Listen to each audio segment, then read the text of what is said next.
Beginning in the 1930s, Mayor LaGuardia of New York, one of the most colorful and charismatic leaders the city has ever had, made gambling and the mob his #1 enemy. Anti-pinball hysteria sort of swept through America, and it was really intense in New York, particularly because LaGuardia was probably the biggest anti-pinball politician who ever lived. He went after it as if it was the biggest problem in the world. Just a couple weeks after Pearl Harbor in 1942, he was finally able to completely ban pinball from New York City. LaGuardia and NYPD actually had multiple barges go out pretty much continuously to dump all the mob loot in Long Island Sound. It was happening pretty much until World War II began. But up until then, they would take them out on a barge and they would dump them. This LaGuardia project is going to be a bit of a challenge. It's straight offshore of Eaton's Neck. We're going under the theory that they just went straight offshore, found some deep water, and splashed the items. But you're still talking about a massive potential area. This is an area that's covering a couple square miles even. It's still a needle in a haystack, considering the area of the Sound.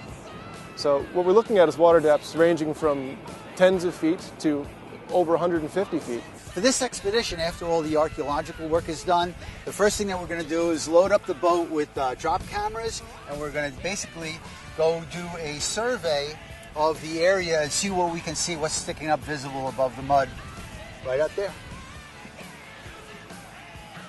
If the state lays a claim because it's on state land, it becomes suddenly not abandoned. But if you go by the historical, where LaGuardia said anybody who wants it can go get it, then it's abandoned, right? This was their trash, and because they threw it away, it's finders keepers. We realized that this was in one, very deep water. Currents there are very strong.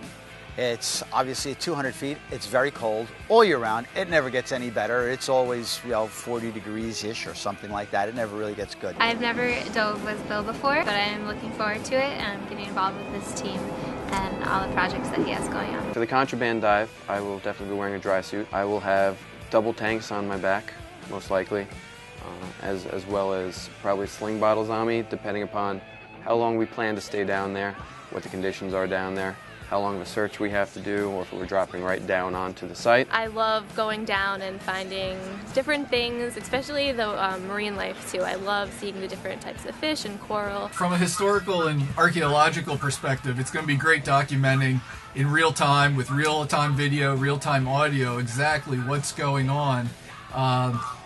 Everybody then that wants to study this or see what happened will be able to in the future. The diving we do ranges across the board, from deep diving to shallow diving, caves, under ice, exploration, shipwrecks. They'll be able to reference this video, look back at it, and see what the state of it is from over, 70 years ago. So later on, once they raise it up or put it in a museum, it might be a great visitor center piece or a movie going next to it. We've done everything from rappelling into caves with our cameras to diving under 5 feet of ice in Alaska to diving cageless with great white sharks. We've been hired by just about every major network, from Nat Geo to Discovery Channel to Animal Planet. What we want to do for American divers is utilize our knowledge of underwater communications in full face masks and perform underwater interviews in real time as they happen. Doing them underwater with the archaeologists and other divers right as they're discovering something is priceless. Unfortunately, objects that are dropped into salt water in the ocean are not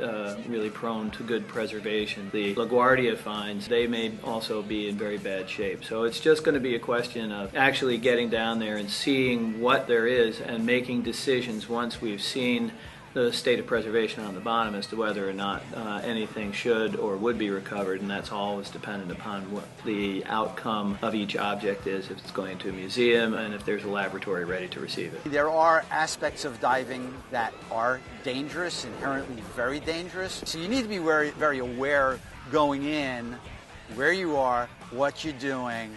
How am I getting out of here? I spent the past 3 years obsessively tracking down where this stuff is, using all available evidence. About 2 years ago, I came into touch with Bill and his team, and we really got moving on it. I'm hoping we can find it and just show it off to the world to say, this is a part of history that you need to see.